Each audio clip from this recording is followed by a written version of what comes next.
And a thank you to the sponsor of this video, True Buds TV. What? I'm sponsoring myself? Oh, shit. I guess if you are a cannabis business owner or you're just a cannabis hustler and you want to get on this show, or you want an advertisement package, or you want some video, you want some sponsorship, hit me up, jack@truebudstv.com.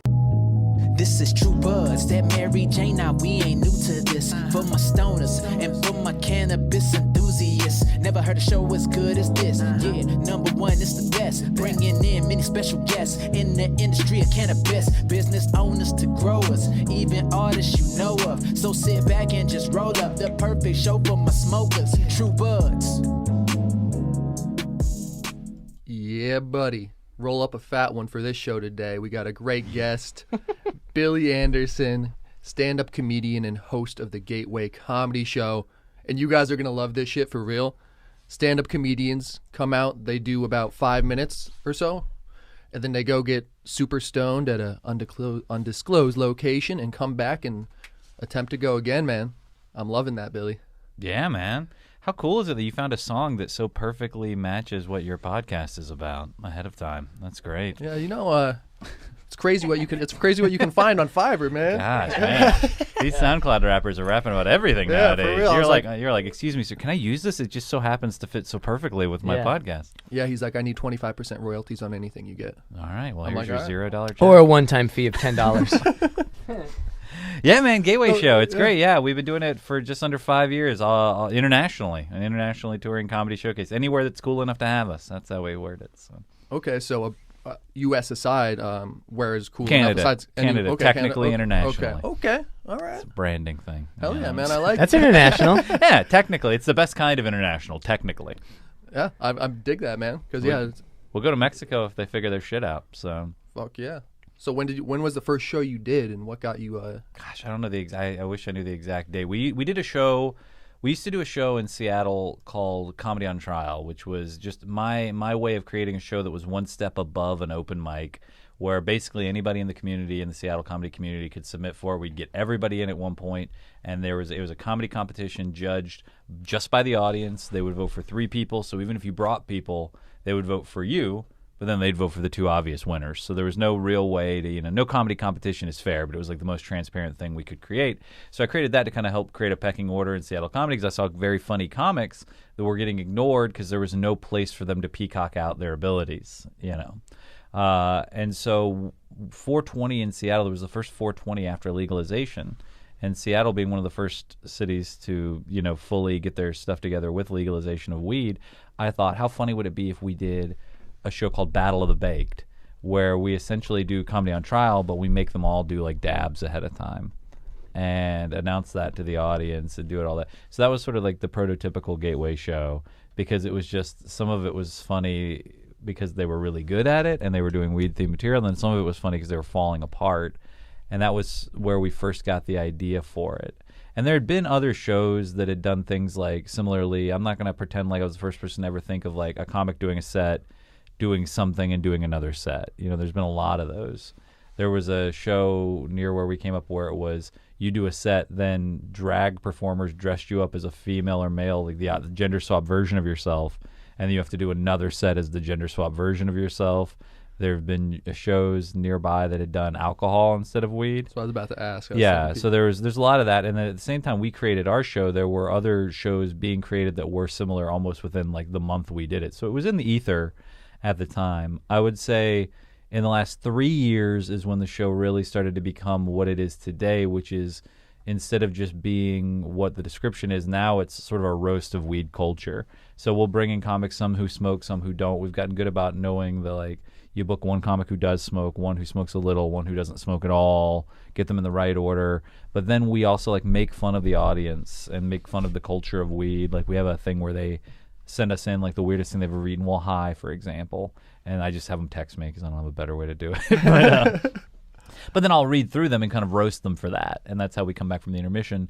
And because I'm not a huge, like I describe it in the show, like a tie-dye shirt wearing, sort of hashtag 420 blaze it kind of a dude, I've never been like a big pot smoker myself. that it's more of an outsider looking in perspective as it is just a, yeah, weed, man, bro, weed, right? Yeah, weed, bro. Yeah.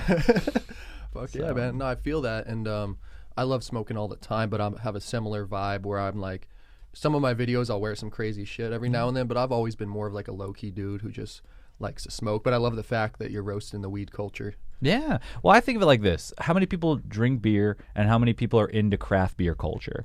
There's a very different groups of people. A lot of people drink beer.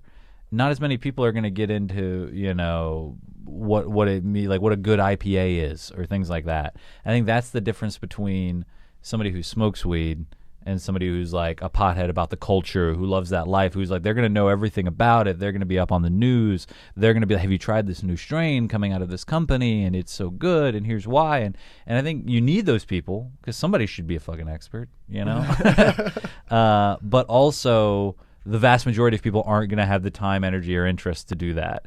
And so I would say that our show is a lot less for the craft beer kind of drinker and more the, you know, Bud Light. I like beer, I'm into it, but maybe I don't know as much about it, and I'm interested in a show that pokes fun at it a little bit. Oh yeah. And speaking of the show, you have one coming up tomorrow, correct? Tomorrow at the Brea Improv, Brea, Brea? California Improv. Yeah, we've given away like 1,300 tickets because I wasn't sure how it was going to be, so I was like, it's 350 seats. Let's just comp everybody in. Let's just do free tickets for that show. And then if people want VIPs, they can buy them. But like, let's just pack it out because I've never been to Brea before. So whenever we travel somewhere new, most of the time it works pretty well. But I don't know how Brea was going to go, and it's been being very well received. So we'll see. Hopefully those people show up. Fuck yeah. But hopefully not all of them, but most of them. And when I do say tomorrow, I'm filming this on, recording this on Tuesday, but I'll drop it tomorrow. Yeah. That sounds dope, man. Yeah, so you guys will know when they're like, Brea Improv, burned to the ground. You'll have heard it first.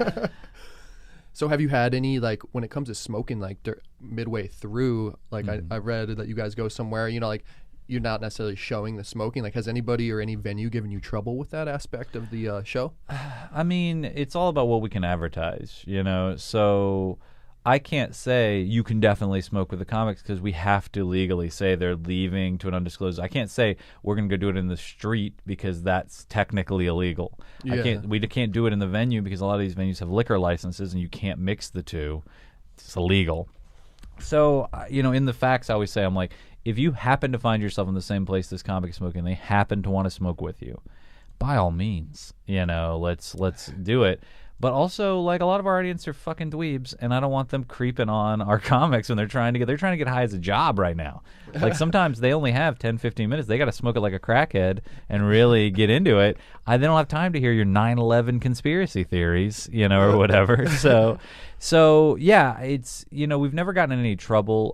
The closest thing we had is in Bellingham, Washington. Where's that? Who cares? But bumfuck Washington. We did it in a venue that was technically 18 and up. And the Cannabis and Liquor Control Board was like, oh, well, you have to be 21 and up. We're like, no problem. They're like, yeah, but the whole venue has to be 21 and up. And I was like, I don't think that's technically true. And so I worked with the guy, and we were able to work it out where I'm like, we'll plaster it all over. We'll make sure nobody under 21 comes. Because we were we had a sponsor at the time. And so the sponsor had their billboards up all over the venue. And technically, if we let someone in under 21, then we were directly advertising cannabis consumption to someone under 21. So it made sense. And the guy was actually super cool about it. And I think because they could tell we weren't trying to get around the law, like, I was like, oh, bro, no problem. Let's change it then. And they were really good with us to the point where I knew him on a first name basis. Shout out to David up in the Liquor and Cannabis Control Board. But, you know, he was the same guy who had to come to our Seattle venue. And it got to the point where people would maybe make a complaint, but he's like, yeah, but we know the show. They're doing things right, you know. We're always in the gray area of that, like, you know, technically we can't encourage people to smoke on the street. But we can say, hey, you can leave during intermission and go do whatever you want. And if you choose to smoke on the street, well, I mean, I'm not a snitch, you know, like you're good. So that gray area has been where we've lived. I think our audience is typically adults who are not there trying to fuck anything up. In the years that we've been doing the show, we don't have a lot of hecklers, a lot of rude people. Like, every now and then you'll get somebody who's just too drunk to know any better. But I would say we have a much lower rate than the average other comedy shows I've produced in my life. You think that's because everybody's all stoned? I think your average pothead, through use of the plant, is just generally a little more empathetic and a little more chill, and that has bred an audience that sort of embodies that as well. So we've been really lucky that like our audiences are like, if I tell them, like in Denver, we do it at the International Church of Cannabis in Denver, and it's in a neighborhood, but they're also a Catholic church that has been retrofitted to be a weed-themed event venue. Amazing. Look it up. Wow, if anybody yeah, listen to this, check it out. The pictures do not do it justice. It's worth, you can get a flight to Denver for like $75. You can get a flight to Denver round trip for like $75 from LA. If you're here listening to this, it's worth the $75 to go see it in person. I do this show in a lot of cool venues. It is far and away the coolest venue we do it at. High ceilings that have been painted psychedelic. They flew in this guy from Brazil. I wish I knew his name off the top of my head, but they flew in this guy from Brazil who does these amazing psychedelic portraitures, and they Sistine Chapeled up the top. You'll see it on the screen.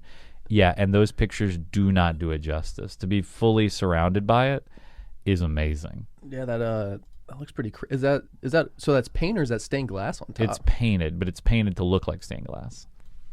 So it's beautiful. So anyway, so we do it there, but technically they're in a neighborhood. So, and we can't just have everybody leave and go smoke out in front of the place because, you know, they're not really supposed to do that. But we also can't have them go sit in front of somebody's house and smoke. So I have to literally take these people and we just walk around the block together as a big group. And once we get back, the intermission's over. We technically, they get their joints. We don't give them to them technically. We're like, oh, I dropped some joints. Oh, if somebody were to pick those up and smoke them, who could say? You know, like things like that where, you know, we're just making sure. And then people never give us trouble. We never have to shepherd people. They're always like, fuck yeah, we get it. Totally. No problem. You got your bases covered, man. You're doing that smart. You're not trying to. But I guess it would be, the whole thing would fall apart if the audience was like, fuck you, man. I'll smoke where I want, you know, or whatever, like your average drunk person might do, you know? So yeah, you're saying like, so nobody's ever tried to light up during a set in the show? People are just pretty good about That's it. Cool, and man. I mean, I can't say nobody because I typically probably wouldn't be aware of that if it happened, but the closest thing we have is sometimes people will vape and there's just no real way to stop them, you know, but more than that, I mean, our audience is typically very good. I feel very fortunate that our audience is not one of the many headaches I have in my life. So, and that's what I love about the cannabis space in general. Like you're saying, for the most part, most people are pretty laid back. On the whole, like no group is without an asshole or two, but I would say that out of any group I've ever found myself educated enough to have stereotypical opinions about, it would be the cannabis group. They're just, people are pretty chill. Also, I would argue that our show is outwardly and unapologetically stupid, and if you have a good enough sense of humor to go, I'm gonna go spend some money and go see that, you've probably got a good enough sense of humor to like be a chill, relaxed person too. Like nobody who's too stuck up or uptight is gonna go, yeah, let's go to that weed-themed comedy show. Let's spend my hard-earned money on this weed-themed comedy show. Like they're just probably not gonna do that. Yeah, that makes perfect sense. So Nolan was telling me too before you came in that you travel all over, Gateway show aside, that you're doing like stuff on cruises and you're kind of yeah. I mean, I'm an actual comic. It's weird. I say that jokingly because it snuck up on me. But no, I like when I don't do my weed-themed touring comedy showcase, I'm also technically a clean comic that could be booked for your children's bar mitzvahs and cruise ships and things like that. Yeah, I did a thing for a company called the Harmon Brothers or VidAngel, and they had a series called Dry Bar Comedy, where I caught some of that. Yeah, good work on there. Where they release essentially PG or like G or PG related comedy specials, and then they push them out through social media, where you know they get their views and like. I've gotten like 6 million views on that, and it changed my career. But it also, like a lot of the people that are seeing it are booking me for clean comedy. So it's helped my career, but the two careers are very separate in a way because the people that are booking me for one aren't booking me for the other, and vice versa. It's awesome you're able to kill it on both sides, though. That's fun, that's not easy to do, man. I was very fortunate that I was raised conservative Catholic, and so my brain doesn't I have dirty stuff in my comedy. But more often than not, I'm tickled by just like weird, absurd things than I am by like gross or anything that would be considered not clean comedy. So, yeah. Yeah, your hipster ghetto was cracking me up, bro. Oh, I still snuck my weed stuff into the special, but they made me say that I was sober in it and shit like that. Like, there's a bunch of lies in that special that I had to say just to get them to allow me to release it. Well, because their argument was that I did my alcohol-related material and my weed-related material, but I did it from because all that material already takes the point of view of like, all right, I don't really smoke weed, but here's some opinions about it, you know? Because that's when I wrote it. I had just moved to the West Coast. I was horrible with weed. That's most of the material that's weed related is just about how bad I am at it. And so I'm talking with these Mormons in Provo, Utah about my special, and they're like, yeah, but these people don't really smoke. They're not really going to get it. And I brought up a comic in the Pacific Northwest. I was like, you know, there's a guy I knew that got over heroin, and he does material about it on stage. I've never done heroin before, but the jokes work because he makes me understand what's funny about it. So I argued with them. I go, I don't care if these Mormons have never smoked grass before. I think they'll get the humor in it because it's close enough to the stereotypes that it'll work. And that was it was a fun conversation to have with a bunch of old Mormons. That's cool that you stuck with it though. Instead of being like, okay, I'll leave it completely. Because if I didn't, I wouldn't have had enough material to do my special. There's no honor in it. I wish it was an honor-based thing, but they were like, "Yeah, 40 minutes of clean material, right?" I was like, "Sure, we'll find out." Let's you go. know. So yeah, it was good. But yeah, so I do that, and so I did cruise ships for a while. I stopped, pulled back on the cruise ships. First of all, because they don't let you smoke, and they're aggressively anti-weed on the cruise ships. They'll drug test you. Really? Yeah, as a performer, they'll What? drug test you. I've never heard of that shit. If they decide to, there's so many signs, like they're like reefer madness level signs that are like a high crew member's a dangerous crew member, you know, that kind of thing. Damn. Like, you see someone smoking weed, report them for your safety. Like, what are they gonna do? Eat your sandwich? Fuck yourself. You know, it's ridiculous. And so, you know, it just stinks to be on a cruise ship. If they catch you smoking or something like that, they don't just fire you. They have the option to like kick you off in whatever port you're in. Damn. So that was a part of it. I just hated feeling like just like in general, because if you test positive, even if you're not smoking it right then, like if you smoke before you got on the cruise ship, then they can kick you off. And I just like, I'm not going to stop smoking. I'm not going to stop living my life. I'm certainly not going to stop doing my show. So I did it for like a year, and it was great money. But, you know, I think a lot of people in LA can relate is that I came to LA to be in LA. I didn't come to LA to have all my shit in LA and then be shipped off on a cruise ship, you know? Yeah, and that's what I hear too, like kind of what you're saying from cooks and servers, like, oh, we make great fucking money, but people think it's all fun to work on a cruise ship, but it fucking sucks. Like, you don't have time. Did you have time to kick it? Like, I had time to kick it. So the entertainers they're called guest entertainers, and so you're not quite like some of these people are on the clock. I swear to God, they have to be on the clock 12 hours a day, you know. Shit.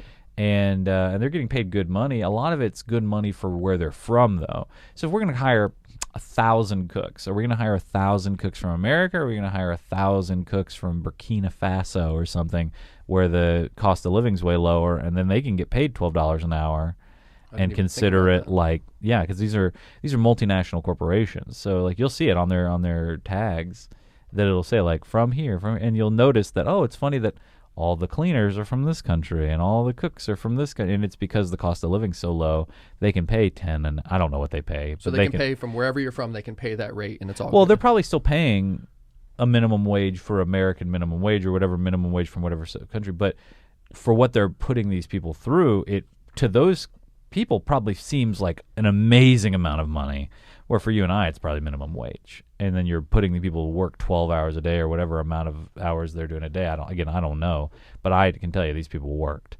So I didn't even have it that bad. We were doing quite a few. We were doing 3 shows a day, though, 6 days a week, which is a lot.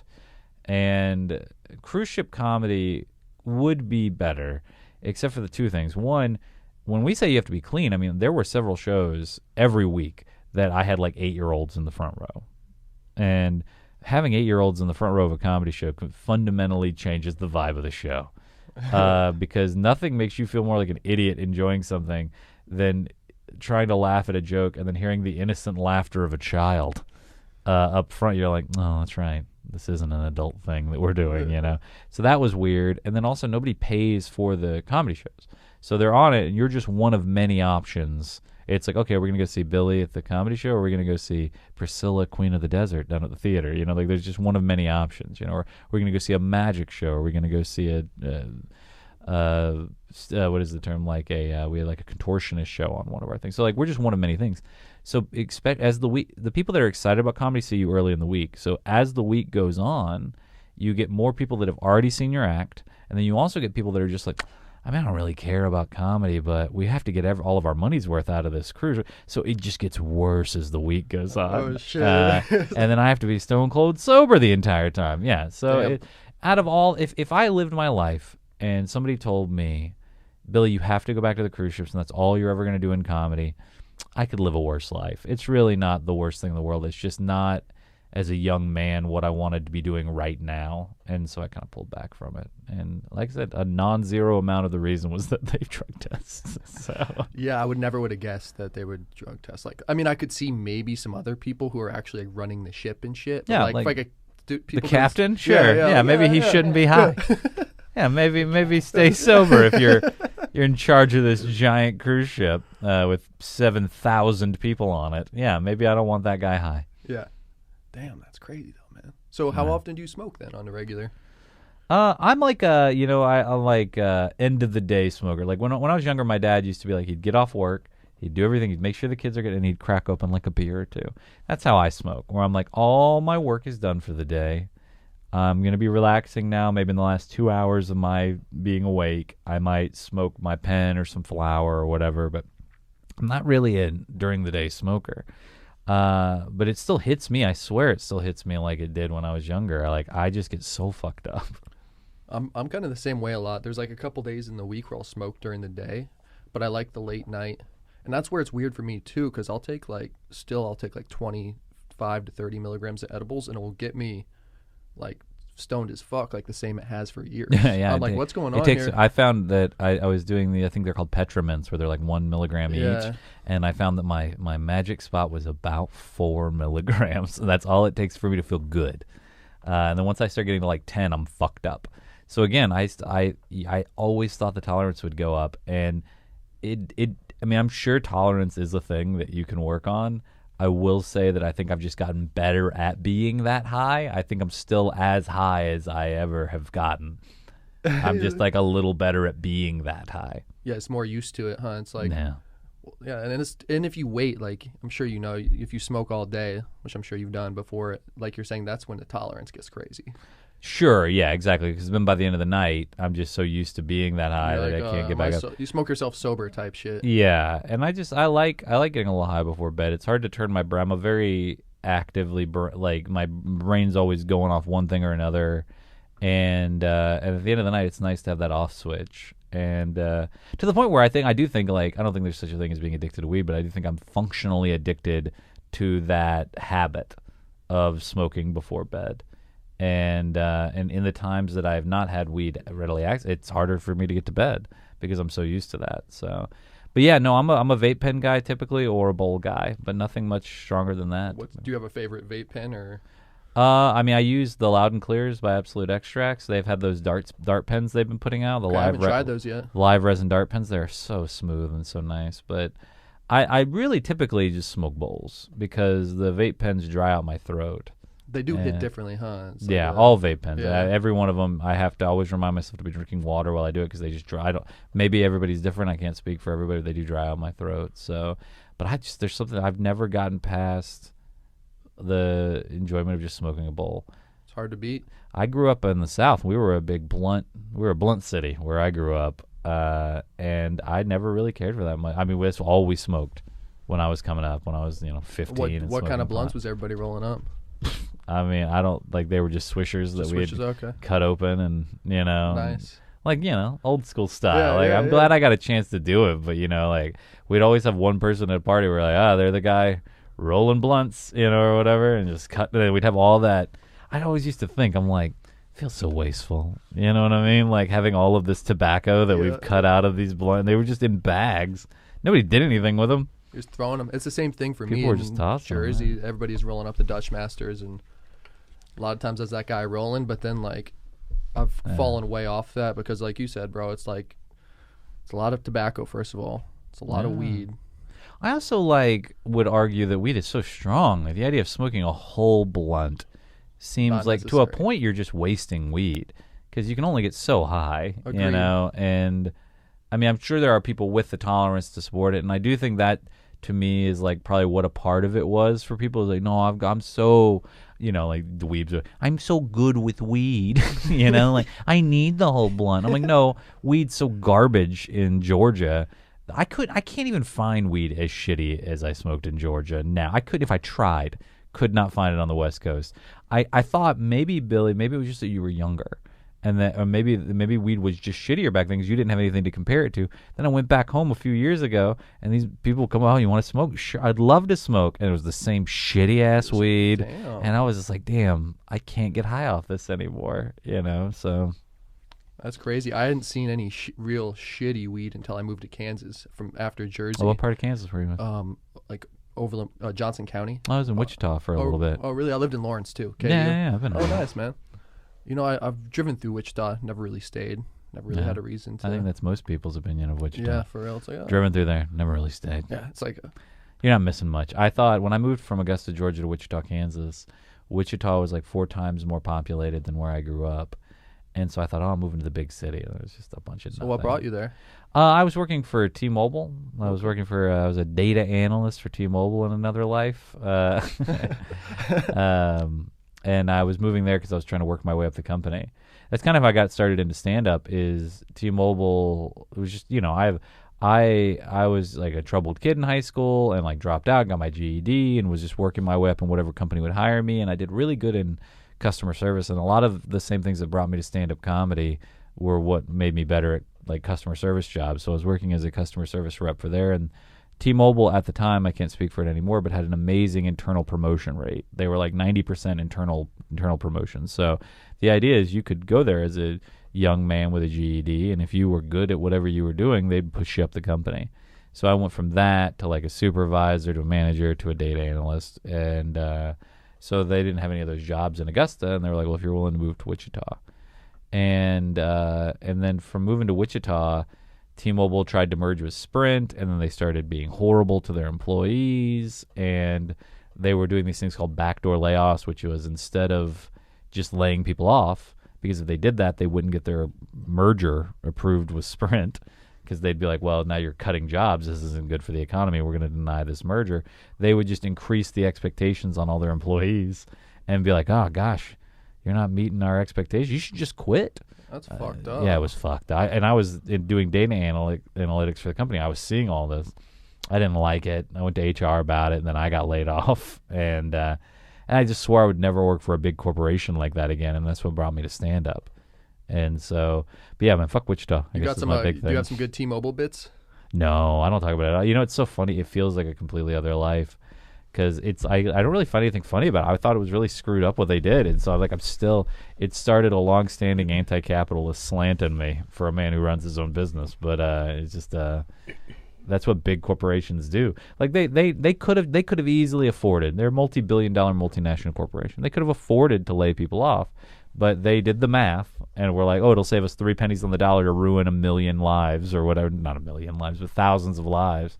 Most of the people who worked for T-Mobile were with them like two business names back. They were with them for like 12 years. Yes, a lot of single mothers, a lot of people who were relying on it for insurance and things like that. And they were taking these people and they were looking at them and they were going, hey, you've been with us 12 years. If we fire you, that's going to be a huge gap in your resume you're probably not going to recover from. You should start looking for work right now, even if it pays you a little less. Instead of just laying people off and going, hey, we'll pay you a severance. You'll keep your insurance for 6 months. This is, you know, it's good for the business, but we also want to treat you right, da-da-da-da-da. So seeing that, if I had to stop doing comedy tomorrow, I would never work for a big corporation again. Never. Just seeing, like, because you're just disposable. I feel that. But all that being said, the data and all that helps you with your show. And you were showing me some, like, a little analytics earlier with your tickets and stuff. So yeah, I would argue that, like, learning how to use Excel helped, you know, learning how to be a half decent person with customer service has helped me when I'm like helping. Like we had some stuff in Portland this last weekend. We run the show monthly up there. I don't go up every month, but we have someone run it. And I forgot that they had a new bar manager, so they didn't set anything up. We have VIP tickets. They didn't set them up. So all these people bought these expensive VIP tickets, and almost none of them got to sit at their seats. And so people were mad, but I was like, just refund them, let them in. I emailed them all. We made sure they were all refunded, and we gave them free tickets to the next one. And like That's all people want, man. and just being able to acknowledge, be like, no, like mostly what people want is for you to go, yeah, I fucked up, and like here's what I'm doing to fix it. Is that good enough? Because at the end of the day, I mean, they have a good point. They were so excited for my show, they spent the extra money to get a little something extra, and then we failed them. And so I would say like that mentality of like accountability was important from working in a call center. But other than that, fuck 'em, man. What a horrible company. Fuck 'em. If you take nothing, nothing I away. did have I had T-Mobile back when I first got my phone. I think I had a fucking Razor with them. Yeah, that's taken Back way in the back. day, bro. T-Mobile's problem was they wanted to be the cost leader, and they also wanted to be the customer service leader, and it taught me something, which is if you're the lowest cost big name option, then you're going to get all the people that can't really afford you but want to live in that world of everything. So like we were never going to be, no matter how good we tried to be customer service wise, Verizon charged more, and then they got people who were willing to spend more, and then it was the sunk cost fallacy where if you spend more on something, you want it to be worth it. You don't want it to have not been worth it, because then that makes you an idiot. But if you can barely afford cell phone service, then every nickel and dime feels like an attack. Yeah. And so those people were going to cause more trouble, be more upset. And I think that was maybe the most important lesson I learned is like you never want to be the lowest cost option because you're only going to get people that can't really afford you anyway. I feel that, and I feel that's like across the board with a lot of stuff. Like the people who maybe complain the most or people who ask for the most stuff are the people who are going to complain the most. Like, yeah. Like the whole 80-20. If you're overly frugal, you're going to be the one that's going to check your bill and check for that 20-cent tax increase. You're going to be the one that's going to go, why are you charging me XYZ? If you got money to burn, you're not worried about it. You're good. Let it burn, baby. And most of the cell phone companies were roughly as good as each other. I mean, we're talking 1 or 2% in coverage maps and stuff like that just because of the way that the whole system works. So it was funny that T-Mobile got the perception of being the worst, but what it really was, we looked into this, is that most of the people that could afford T-Mobile were more rurally located.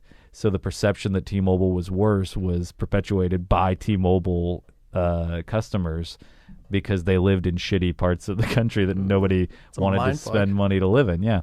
So it was, I don't know, but it was important as a business owner to like get that down and sort of understand those things. And they were very supportive of me being a GED, graduate from the South with no, at that time, usable skills. They were good about developing from within. But yeah, I can't imagine what it would be like. I mean, like that was 10 years ago. I hear that it has only gotten worse in like call center work is yet another thing that is becoming automated and being, kicked out of our country. So it's only gotten worse for those people who stuck with it. So. And I'm hearing that too from people in the cannabis space working in dispensaries and shit, because a lot of people are coming in with the big money and they're kicking these people out who, have been bud tenders and are experts, been doing it for a long time, and they just know they can hire somebody for minimum wage as opposed to like somebody who's been doing this shit for a minute. Think of 100 non-experts. What do they really need weed experts in a dispensary? How many people are actually benefiting from a weed expert, or do they just need somebody who can confidently convince you what you're buying is decent? I would argue that the average consumer isn't educated enough to benefit from an educated bud tender, in my opinion. And I would agree with that, but there's also some other parts, like in terms of like the dispensaries who have their own grows and stuff, and the facilities there, and so but I wonder how many places, I won't mention this, but my roommate used to work for a higher end cannabis dispensary in Los Angeles, and seeing how it worked out for them, it was just somebody who had bought up the license and bought up the company, and that person didn't know what the fuck they were doing at all. They had no idea what they were talking about, and they're like a chair on several organizations, but only because they're rich. Everything else about them, they're not good business people. They're not. They were some rich person who was like, Daddy, buy me a dispensary. It's a part of my lifestyle brand on the Instagram, Daddy. And so you see that and you go, okay, but if we're only putting out so many licenses, then inherently the people with money are gonna be the only ones that can benefit from it. Like, at what point does your knowledge actually benefit you in a capitalist environment like that? Like in a like. Well, and to your point too, it all trickles down. So this guy gets it. He doesn't know shit. So then the product goes down. People go to the store and they're like, yo, this shit's not that great. Yeah, but when these stores are routinely selling out of their weed anyway, is there really I mean, I don't know. I don't know the answer to these questions. These are things I've asked myself. Sure, Is sure. there inherently a benefit in being good at this anymore? If the customers are still coming, if they're so uneducated they don't know any better, and they're still coming, and they're really just worried about cheap pre-rolls and things like that, which, you know what I mean? Like, where does that expertise actually benefit you on a financial level? I don't know anymore. From seeing it from being in my industry and going and working with stores, and then also having my roommate work for that dispensary and seeing what they do, I feel like regulation in California is so tied up to the point where you have to have millions of dollars to really make an impact anyway, that short of breaking laws, I feel like that's really the only way you can get around it is when you start, like, I went to a place in Sacramento that was like a farmer's market for weed, and I would say that it was probably legal adjacent, in that I don't think they were really allowed to be doing what they were doing, where I walked into a room and it was like a swap meet for weed, you know, and They have those here too. yeah, I mean, are over. those legal or are they legal adjacent? You know what I mean? You know, I'm not positive. What exactly does legal adjacent mean? Legal adjacent would mean like, okay, well, I probably couldn't put an ad in the newspaper for this, you know, but also nobody's really, like, it's technically illegal, but no one's enforcing the laws. Like, how many stores in LA County don't actually have a license to be a store? That's illegal adjacent. If nobody's enforcing the laws, what do the laws mean? You know? I used to have one right down the street from me. I'm like, what the fuck is this place? Oh, I'm in Encino, and there's one like right near. I mean, it's branded out, everything, but they're certainly, I don't think that they're a licensed place at all. And bringing that up, we were talking a little bit before about ads, yeah, and I wanted to ask you how you've had success of, if you don't mind, of running some ads, because I tried back and I just gave up, like trying to. Well, like everything in my life, it's technically illegal. It's so. Our argument, and we've been shut down twice and fought and gotten it back up twice, but our argument is that our show does not directly sell weed. It is a show about weed. There are shows on Netflix that are about weed, and they advertise because they don't directly sell weed. You know, if I had a show about alcohol, I could advertise it on, you know, Facebook and things like that without it directly encouraging minors to drink alcohol from a specific brand. So that's my argument, is that we're a satiric comedy show about weed, so therefore we don't fall under your laws. Makes sense for that. And as long as you can make a good argument, if you can actually get somebody on the phone, they're fine, as long as you're not directly scamming them.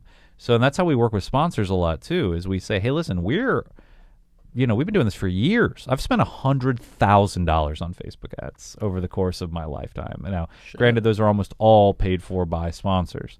And that's our pitch to them, is we're like, hey, you have no ability to advertise. If you even tried to put it, they would not only cancel you, they'd cancel your ability to do ads and delete your social media. Everybody in the weed space has had that happen in some way, either through Facebook or Instagram. Same company, so it doesn't matter, you know. But everybody's had that happen to the point where you've seen somebody where like, nothing's for sale, whatever, 108, whatever nonsense they're putting up, like they really give a fuck. You know, like if they're going to delete your shit, they're going to delete your shit. Doesn't matter what numbers you toss out, you know. But we would say, like, but it's very legal for you to present or sponsor we say present, because if you say sponsor, you get flagged. So they present our comedy show, and then we put that in our ads, presented by blah, blah, blah, blah, blah. So it's essentially a brand advertisement. So that way people become more aware of your brand. You sponsor our show, and then you get in front of 100 to 300 people who are so into weed culture that they're willing to spend their own money, that they have disposable income, and they're willing to spend that disposable income on a weed-themed comedy show. Those are perfect hot leads you want to know about your brand. So it's a good deal for them, too. So that's essentially how we go about it, is if I'm going to a new city, we figure out a venue, and we figure out a date, and then we put a soft hold on that. I contact all the weed companies that seem reputable in an area, because we don't want to work with shitty people, you know. They pay us for that partnership. We use 100% of that money on Facebook ads, and we use those to sell tickets. Brilliant, man. Yeah. I'm loving that. And I don't mind telling people that's how we do it, because good fucking luck. It drives me insane doing that. If you'd like to replicate that, good luck to you. I feel you. That's what I'm doing here with the True Buds TV, is because you're saying, there's not a whole lot of ways people can market, and really through. Yeah. What do they want to do? Do they want to hire a video team to create custom content for their brand, or do they want to hitch their wagon to somebody who's already doing that, already has the equipment, already has the connections, already has good content, and then why don't we make it about your brand, hitch it to that, and now you guys have a solid fixed cost as opposed to having to hire employees, buy equipment, do stuff, and then also come up with content, create. I mean, that's a lot. That's a whole department you would have to hire, or you just give me $500. For real. And that's like exactly where I am, man. So that's cool that you're doing it on. That's really cool though how you broke it down like that. And I like how you said present, like the little like subtleties that. If you say sponsored, you will get flagged. Sponsor is the quickest way to get flagged on Facebook because it implies you have a product, that you're in conjunction with. If you say presented by, it doesn't matter. Presented can, Do you run ads on IG as well? Typically, I've had success in getting visibility through Instagram, but not ticket sales. So Facebook is great because I do a mixture of a Facebook event boost, which gets people RSVPing, which gets them into essentially my little Facebook mailing list where if I update that, it like alerts them like so-and-so posted in your Facebook event. Like, hey, remember buy your tickets, fuck faces, or whatever. And then also they RSVP and it shows up on, like another thing I do too is in a Facebook ad, you have to have 20% text or less, right? So our Facebook ad's real, it's not subtle. It just is like weed comedy, bleh, But if you create a Facebook event, if you create the event boost through Facebook and you create the image and it has to have 20% text or less, that's the rule. But your cover photo on the event can have whatever text you want it to be.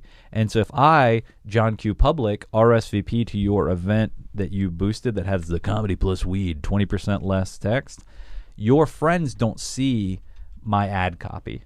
Your friends don't see my ad image that has to have 20%. Your friends see my cover photo on it, which can have as much text as I want it to have. So it can say, The Gateway Show, stand-up comics, tell jokes, smoke weed, tell more jokes, this date, this venue, blah, blah. And it's over it. So I'm not even really trying to target you with my ad. I'm trying to get you to RSVP to my ad and then have all your friends see the much more specific, much deeper description of my show on your feed. And so that's one thing you can do with Facebook advertising that you don't really think about a lot. Dropping some insight here, man. So that's going to help 3 people. Right. Everybody counts, man. This is some hyper-specific feedback for people who are doing exactly what I'm doing and nothing else. No, it can apply to other stuff in the cannabis space. But you could, my opinion is, like, for example, my roommate does massage, and so she registered cbdcmt.com and Infused Touch, and one thing we're going to try to do is get her to do, like, a CMT and a, like, THC-infused massages, and instead of doing direct advertisement, we're going to run events so we can advertise her company through the events. So you could still do that, and then a bunch of people know about her. We do a live event where she like teaches somebody how to do couples massage, but then all the people that see it now have heard about her brand, even though she could not technically advertise her brand on Facebook. We can advertise an event sponsored by her brand. So I would argue that Facebook event boosting is the number one way to sneak around Facebook's rules.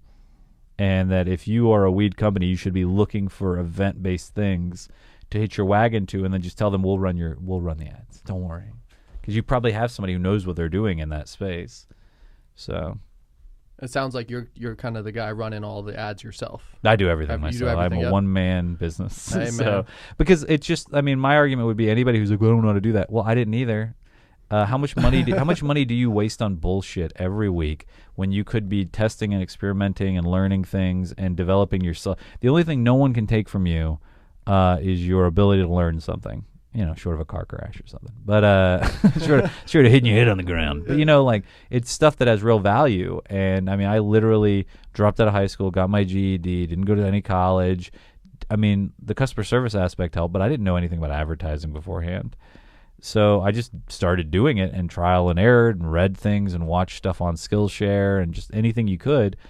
It's not, I think there's this idea that we were, like, people of my generation, like millennials, were instilled with, like, there's somebody who knows it all and that they're the expert and you wish you were that, but you're not. Everybody's just figuring it the fuck out. And, like, Facebook advertising changes so much every year that if you don't stay on it, you'll fall behind anyway. So if I were to learn today, it would take you less time to get where I am now than it would take me because it's changed so much. So a lot of the stuff I was doing 3 years ago is completely irrelevant now. So that would be my biggest advice. Anybody hearing this is like, I know it sounds like a lot, but it's, there's only one way to do it. Just fucking do it, because it's not an impossible task. Dumber people than you are doing it right now. Yeah, no, and that's motivation to me too, man, because I kind of wrote off Facebook a little while ago because I was like, they don't seem like they want to fuck with any cannabis content, but what you're saying, man, makes perfect sense of ways to kind of get around it and still get exposure. I mean, I got shut down yesterday. So it was at 8:49 Sunday night. When you say shut down, my ad account, they literally went from, hey, thanks for $100,000 to you can no longer post anything. All of your ads have been stopped. We charged out your account. That's what pissed me off too, is they charged out my account immediately. I was like, hey, I did not agree to that, but okay. Charged out my account, put it on my card, and then they were just like, you can't do anything. And I had to like, and this was 8:49. I had a date, so it was literally 20 minutes before my date, and I was like, oh my god, oh shit. and I was just like, all right, I'm gonna fix this tomorrow. And like, luckily, I'd spent enough money with Facebook that they put me into some VIP thing that I could like bitch to some actual person about. But without that, I would have had no ability to fight this, and I would have had to have somebody else run my ads, or I would have, My opinion is, if you're going to do a Facebook ad account for anything weed related, my advice to you, do it under your account, but also create a secondary Facebook account that's just like John Q Public or whatever fake name, and have them be an admin on your page. So that way, if anything goes bad, you have a secondary Facebook account that you can run ads through. Because in my opinion, it's always random. It's some algorithm flags you, and then somebody who's probably paid to just sit there and through a page and just look at things for 5 seconds and make a split-second decision, sees weed, cancels you, they're done. And until you can get somebody to care enough about you to review that manually, you're shut down for good. So just have a secondary account, and then you probably won't get flagged again. So are you in review right now, or did you get it turned? I got it turned back on. Oh, okay. But I have to say that I will credit the fact that I've spent so much money with them is the only reason I was able to get someone to look at it so quickly. The last time I got shut down, I was shut down for 5 months. Oh shit. And I had a secondary ad account, and then they only because they saw that it was tied to the other thing, it got shut down, and then I had to have a buddy do it for like 3 or 4 months, and then finally through emailing a ton got them to come back on. Then they got me set up with that special VIP thing where if it got shut down again, they'd help me. The point is, it's not good. Facebook is garbage, and I wish I didn't have to give them another fucking dime of my money, but it is inarguably the cheapest, best way for me to sell out my shows right now. I hope they're not fucking killing kids or anything, but right now I don't have any other option. I actively, once I figure something out, I'll be shouting it out to the world. I would love to find a better way to do it, but create mailing lists, get something that's external from Facebook, because that was one thing that did help me, is I had a huge mailing list external from Facebook that I was able to keep people aware of my shows while we were going through those troubles. That's key, huh? You send one out. How often do you send out a? I send them out max twice a month because I don't want people to feel spammed. So I'll do it like 2 weeks out from the show and then the week of the show, and mostly just to let people know, because people get mad. They're just like, when you let me know in the show. That's all. I'm sorry, brother. Turn your spam filter off. No, I did catch some clips. I actually saw one of Nolan too. So are all your shows filmed? No, because only I do it, so I don't want to edit all that shit. I try to film when I can. It's like, to me, that's like the hobby aspect of it. Like, it's fun. Like, I just did one for our show that was on January 8th at the Hollywood Improv. I filmed all that because I'm trying to film the prominent ones, but when we were doing 8 a month and I was hosting 6 of them minimum, it just became an overwhelming amount of content and editing, and I was having no free time, and I'm not really a video or an audio editor, so I felt like what I was putting out there was like okay, but it wasn't phenomenal, and if I was making more money off this, I would pay someone to do it all, but I'm not, and I don't feel like I could maybe find someone to do it, but I could not pay them a fair wage, and if I can't pay someone a fair wage, then we just got to cut it all together, so. I feel you. Yeah, it's hard. And now that you say that, I'm wondering, how would you have a mic that hooks up somehow? Like, how would you would you wear a lapel? No lapels, because if you're not, because comics, we don't want to switch lapels every time, they're about to go up. So what I use an H6, and we hook it up into the soundboard, typically through the monitor out, because with stand-up comedy, it's not like we're having like these deep, crazy audio that's coming out. So I'll go from like the monitor out where you'd hook up headphones to listen to it, hook that into an H6. Now you've got line-in audio, and then the Zoom H6s have the little recorders on the top, so you get the back of the audience, and then you have one pointed at the audience from the front, so you get their laughter is coming out of them into that microphone. Okay. And then our voice is going that way, so you can hopefully mix it together, splice it up, make it sound good. I mean, we've had some of our audio, like, not from Gateway Show, but from other shows I produce. Like, we got a few on Sirius XM. Like, if you get to a good room, that can be CD level quality. But it's a lot to do for something that I found was completely a luxury. I'd like to, like, I'm going to record Brea tomorrow because hopefully we're going to have 350 people there. I love the comedians that are there. I think it's going to look good on a backdrop, and I have no idea if I'll ever do anything with it. But if some special moment happens, hopefully we'll have it recorded. We can put it out. If I had to hire one more person to help me, that would be the number one thing I'd have them do, is I just have them working on cut. I've got years of these clips from when we were recording it, and I would love to start releasing them chronologically and just like putting them all out and then getting caught up. But good fucking luck, man. It's hard once you get a lot of footage built up too. It's like, oh shit, like you're saying, how much time is this going to take? We're going to put out an album. We're working on that in the next month. I would say we're almost done with it. I'm working with a woman by the name of Emily Block from San Francisco, which she worked for Audible and Rooftop Comedy. All these, she's a really great audio editor, really big comedy fan. Works with Chris Gethard. I think she does the after show podcast for Chris Gethard. I think that's her main baby. But she's been working with me over the last few months of like cutting up my favorite clips from like 2014 to 2019. And then we're going to take those, cut out like 2 minutes of their sober set, 2 minutes of their high set, combine them into one clip, and then put that out as an album, like 20 of our favorite sets. So we're working on that. And even that's taken me months to figure out. And where will you release that? Just Spotify. We're just going to put it out. It's just one of those things where like we're going to give the comics that we're doing it, they're going to get 100% of the proceeds. I'm not going to make a dime off of it. I just want it to exist. Yeah, Spotify's where it's at too, man. Yeah, it's like a promotional thing, So I look at it and go, with Spotify, then we can encourage people to the show. If you like us, follow us on Spotify. You'll see our event. Like, that's a way to get away from Facebook.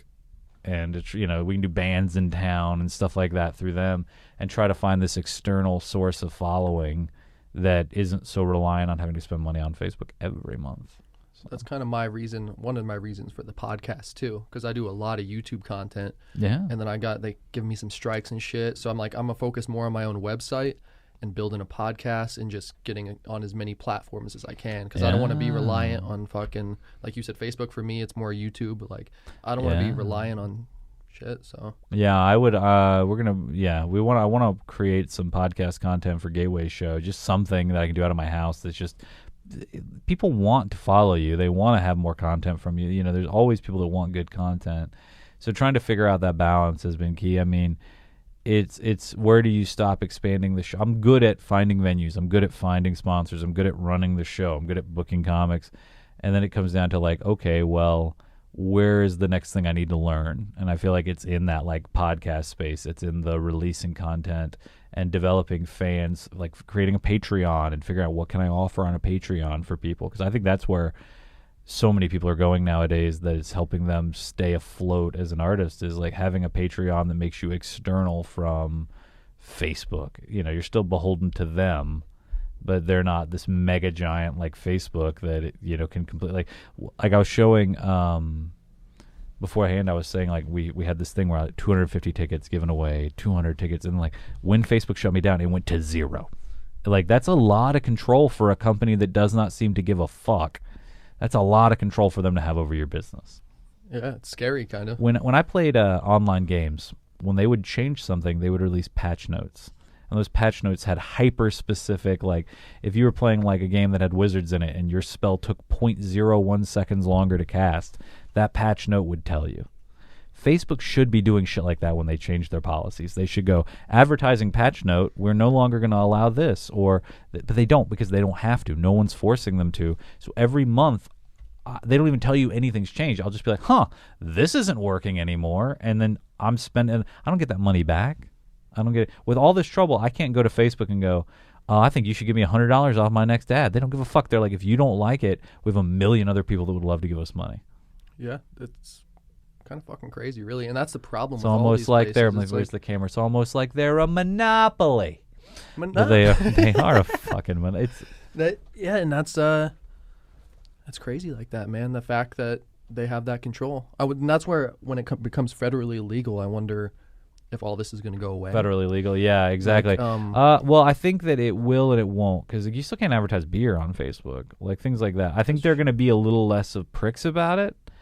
Because like imagine if you couldn't like I see bars advertised on Facebook all the time. You know what I mean? Because Facebook is inherently a federal company, so advertising something that is still federally illegal on them, I get why they're cautious.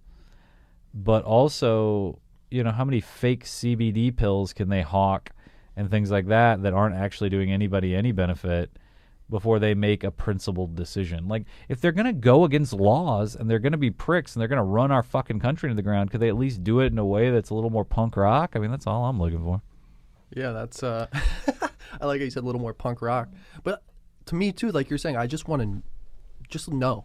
Like, hey, yeah. And that's where I'll say that at least like TikTok, I just downloaded the app to fuck with it a little bit. I tried to upload something, like, nope, not gonna fucking work. Yeah. I feel like they're a little more hardcore at least, which is whack, but at least I know that. I mean, aren't they for like 15-year-olds? So I get why they're like, yeah, they're like, which I get, but at least they let you. No, but I'm saying they're a little more like, oh, you can't do that. Yeah. Yeah, exactly.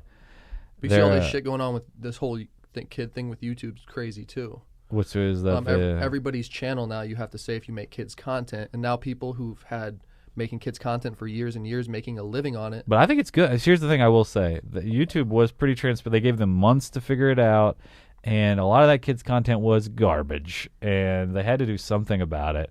I don't know. It's so weird to be living, like, the internet's still so young. And I agree, though. I think it is a good... That's my thing. I wouldn't have any problem if they had strict, very transparent rules that I could... And that's, if we were to go through my emails to them, you'll see, like, I'm always like, if you want me to change something, specifically tell me what to change, and I will change it tomorrow. It will be changed immediately. I don't mind following rules. I only have to come up with these bizarre backwards things because I can't figure out what Facebook wants of me, so I've got to get around their algorithms. If it was a person and we could just, in a perfect world, what I would have is I'd have an advertising rep, and I would have to plan out my ads with that rep, and then they would have to personally approve them, and my ads would cost a little more, but I would be confident that they would run the way I was told they would because that person approved it and they're in charge of it. And then if something went wrong, that person would be accountable. They'd pay me back. We'd go whatever, and maybe I'm paying a little more, but I'm paying a little more for accountability. I wouldn't mind paying a little more considering the money I've wasted with Facebook. I like that model that you're saying. It makes sense for people like you who are dropping serious coin on the ads. But they're not going to do that because that's infrastructure they have to pay for. That's a person they have to pay for. That's a lot more work for them. And that's the reality. We can talk about cost, things being cost effective. It's laziness. It's laziness from a managerial perspective because they don't want to have to hire people. Make sure they're good. Keep track of them. Train them. Keep them there when another company comes and tries to steal them away. But if you got an algorithm... nobody can take your algorithm, and so now you don't have to change anything. And if you're the only game in town, nobody can demand that you be better. So, the first person that figures out a way to create an event platform separate from Facebook that has the same kind of reach of Facebook and can do it, I'm all for it. And I think that somebody's going to have to because younger people are driving away from Facebook in droves, and they've got to be getting their event info from somewhere. So I'm going to figure it out, but in the meantime, Facebook is going to continue to get all my money and continue to be a bigger pain in my ass, and I'm literally going to be that meme going, shut up and take my money when they shut me down. So. True that, though, man. You're just trying to promote the biz, and everything you're doing is legit. Like you said, you're not trying to sling some fucking, like these people on Instagram trying to sling actual fucking bud. I can talk with the liquor and cannabis control boards, and we're completely cool with them. It's these corporations that I'm giving my money to that seem to be wanting to shut me down. So I don't. Man, I can't complain because so many other companies have it way worse, and so many other weed businesses have it so much worse, and they should come with me and give me money to help them. That's That's my final statement on that. Is that they should give me money. They should give me their money. I agree. And for real, like everything you explained, man, makes perfect sense. And power to you for just keep on fucking making dope shows, man. Once again, man. What's the best place? Just on Instagram at Billy Tells Jokes and at the Gateway Comedy Show. At Gateway Comedy Show, at Billy Tells Jokes. You can find me or just BillyAnderson.com. GatewayShow.com has links to everything. Yeah, and keep an eye out for that album. It's just gonna be dope.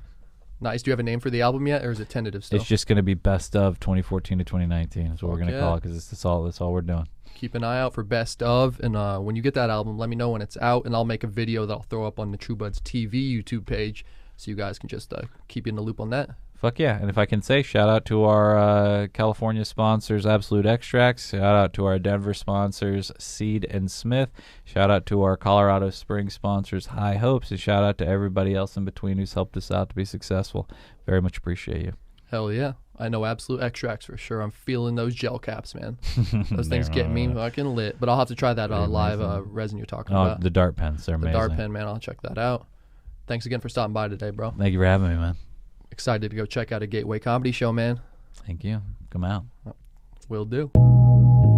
This is True Buds, that Mary Jane. Now we ain't new to this. For my stoners and for my cannabis enthusiasts, never heard a show as good as this. Yeah, number one, it's the best. Bringing in many special guests in the industry of cannabis. Business owners to growers, even artists you know of. So sit back and just roll up the perfect show for my smokers. True Buds.